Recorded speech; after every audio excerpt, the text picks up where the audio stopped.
Assalamualaikum warahmatullahi wabarakatuh. Saya Yoanita Wulandari, Agribisnis 2015. Pada kesempatan kali ini, saya akan memaparkan hasil penelitian saya yang berjudul Analisis Optimalisasi dan Sensitivitas Produksi Roti pada CV Langsari Bakery. Yang pertama, saya akan menjelaskan latar belakang pada penelitian. Pola konsumsi suatu masyarakat sangat bergantung pada pendapatan masyarakat itu sendiri dan harga pangan pokok itu sendiri. Di era modern seperti ini, di mana segala sesuatunya serba cepat, makanan olahan tepung terigu dijadikan salah satu alternatif karena kepraktisannya. Berikut merupakan data konsumsi tepung terigu di Indonesia dari tahun 2006 sampai 2015. Pada tahun 2013, 2014, dan 2015, konsumsi tepung terigu di Indonesia mengalami peningkatan. Salah satu makanan olahan tepung terigu yang dijadikan alternatif karena kepraktisannya adalah roti. Selanjutnya merupakan grafik rata-rata konsumsi roti tawar, roti manis, dan nasi putih di Indonesia. Untuk konsumsi roti putih dari tahun 2011 sampai tahun 2018 berfluktuasi, sedangkan untuk roti tawar dan roti manis mengalami peningkatan.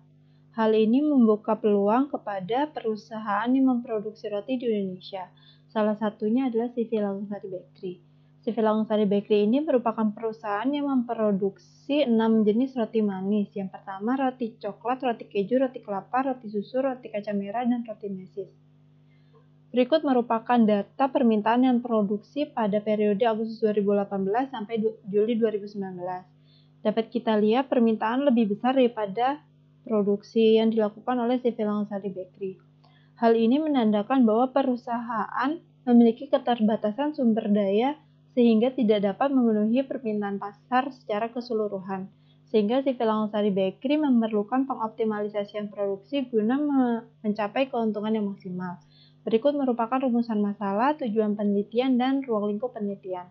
Tujuan penelitian yang pertama adalah menentukan tingkat kombinasi produksi varian roti guna mencapai keuntungan yang maksimal pada CV Langsari Bakery.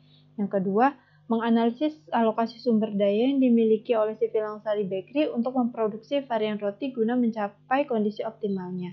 Yang terakhir, menganalisis sensitivitas harga dan ketersediaan sumber daya terhadap produksi roti. Berikut merupakan tinjau pustaka, penelitian dahulu, dan kerangka pemikiran.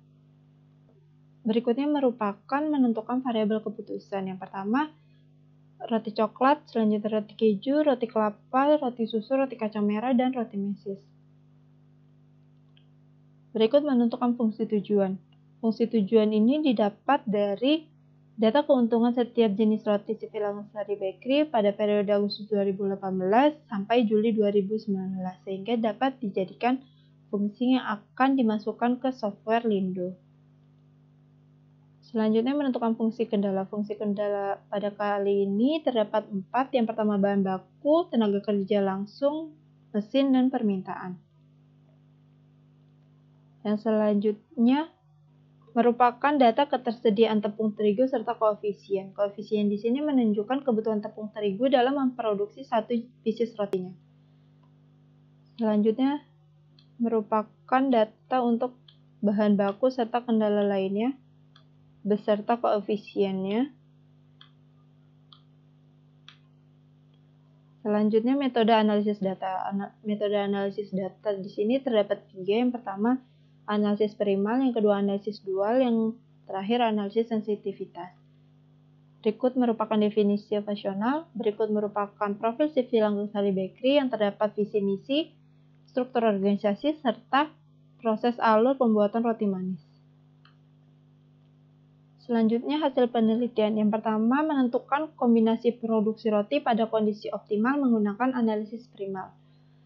Dapat kita lihat di sini terdapat produksi roti pada kondisi optimal, aktual, serta selisihnya.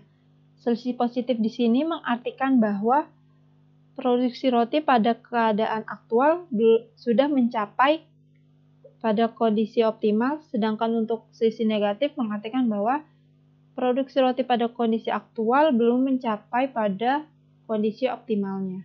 Dapat kita lihat berikut merupakan produksi roti dalam kondisi optimal dan aktual pada periode Agustus 2018 hingga Juli 2019 untuk setiap jenis rotinya.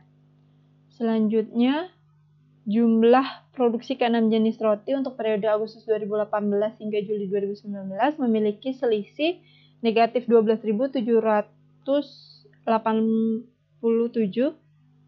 Selanjutnya, nilai keuntungan dalam kondisi optimal dan aktual. Dapat kita ketahui bahwa keuntungan optimal lebih besar daripada keuntungan aktual sebesar Rp6.987.152.000. Hal ini mengartikan bahwa jika CV Langungsari Bakery menggunakan opsi produksi optimal akan meningkatkan keuntungan perusahaan sebesar Rp6.987.152.000 atau dapat meningkatkan keuntungan perusahaan sebesar 1,15%. Selanjutnya, analisis yang kedua yaitu analisis dual untuk melihat alokasi sumber daya atau kendala yang dimiliki CV Langungsari Bakery. Untuk analisis dual ini memiliki dua output. Yang pertama select or surplus, yang kedua dual price. Jika select or surplus memiliki nilai positif, mengartikan bahwa sumber daya tersebut merupakan sumber daya yang berlebih. Jika memiliki nilai positif pada dual price, mengartikan bahwa sumber daya tersebut merupakan sumber daya yang terbatas. Untuk kendala bahan baku tepung terigu merupakan kendala yang berlebih untuk setiap bulannya, begitu juga untuk bahan baku gula. Untuk bahan baku pemekar merupakan kendala yang berlebih, kecuali pada bulan Januari 2019. Pada bulan Januari 2019, jika perusahaan menambahkan ketersediaan pemekar sebesar 1 kg akan meningkatkan keuntungan perusahaan sebesar Rp6.100. Berikut merupakan hasil untuk setiap kendala bahan bakunya. Selanjutnya, yang terakhir, analisis sensitivitas.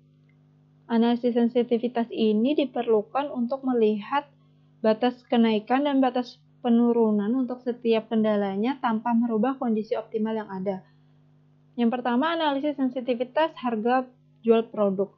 Di sini dapat kita lihat nilai allowable increase terdapat nilai infinity, mengartikan bahwa berapapun perusahaan meningkatkan harga jual produk tidak akan merubah kondisi optimal. Begitu juga nilai infinity pada allowable decrease, mengartikan bahwa berapapun perusahaan menurunkan harga jual produk tidak akan merubah kondisi optimal. Selanjutnya, analisis sensitivitas untuk bahan baku terigu dan gula. Untuk bahan baku tepung terigu dapat kita lihat nilai allowable increase untuk setiap bulannya memiliki nilai infinity, mengartikan bahwa berapapun perusahaan menambahkan ketersediaan bahan baku terigu pada setiap bulannya tidak akan merubah kondisi optimal. Hal ini selaras dengan analisis dual untuk bahan baku terigu yang menerangkan bahwa bahan baku tepung terigu merupakan sumber daya yang berlebih. Begitu juga dengan bahan baku gula. Selanjutnya berikut merupakan hasil analisis sensitivitas untuk setiap kendalanya dapat kita lihat. Yang terakhir, kesimpulan yang didapat dari penelitian ini, yang pertama, dalam kondisi optimal total produksi roti sebesar 701.139 buah. Selisih antara keuntungan kondisi optimal dan aktual sebesar Rp6.987.152 atau 1,15%. Yang kedua, untuk kendala bahan baku terigu, gula, mentega, pemekar, coklat, kacang merah, mesis merupakan bahan baku berlebih, kecuali pada bulan-bulan tertentu.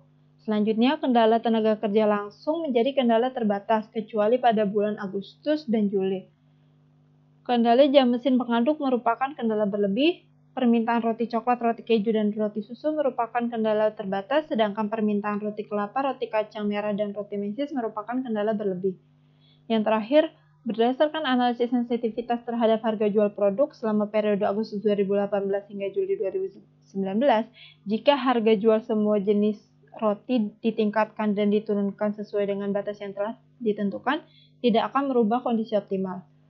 Selanjutnya, bahan baku tepung terigu, gula, mentega pemekar, coklat, kelapa, pasta susu, kacang merah, dan jam kerja mesin merupakan kendala berlebih, sehingga dapat dikurangi hingga batas yang telah ditentukan tanpa merubah kondisi optimal. Selanjutnya, jam tenaga kerja langsung merupakan kendala terbatas. Hal ini perlu ditingkatkan untuk dapat menghasilkan lebih banyak roti. Yang terakhir, permintaan terhadap roti jenis coklat, keju, roti susu pada periode Agustus 2018 hingga Juli 2019 bertambah hingga batas yang telah ditentukan, maka tidak akan mempengaruhi kondisi optimal. Selanjutnya saran yang pertama, CV Langkasari Bakery sebaiknya membuat perencanaan produksi dengan menerapkan kondisi produksi optimal setiap bulannya, dengan harapan mampu menghasilkan keuntungan yang maksimal. Yang kedua, CV Langkasari Bakery sebaiknya memfokuskan produksi dan penjualan pada roti coklat, roti keju, dan roti susu, karena roti tersebut memberikan keuntungan yang lebih besar dibandingkan dengan roti jenis lainnya. Yang ketiga, CV Langkasari Bakery diharapkan mampu memperkirakan bahan baku yang berpotensi berlebih pada setiap bulannya, sehingga perusahaan dapat memperkirakan jumlah bahan baku yang harus disediakan pada setiap bulannya. Yang terakhir, CV Langkasari Bakery diharapkan dapat memaksimalkan tenaga kerja pada bagian produksi, karena mengingat jumlah tenaga kerja produksi saat ini hanya terdapat 2 orang. Berikut merupakan daftar pustaka. Sekian presentasi dari saya, kurang lebihnya mohon maaf. Wassalamualaikum warahmatullahi wabarakatuh.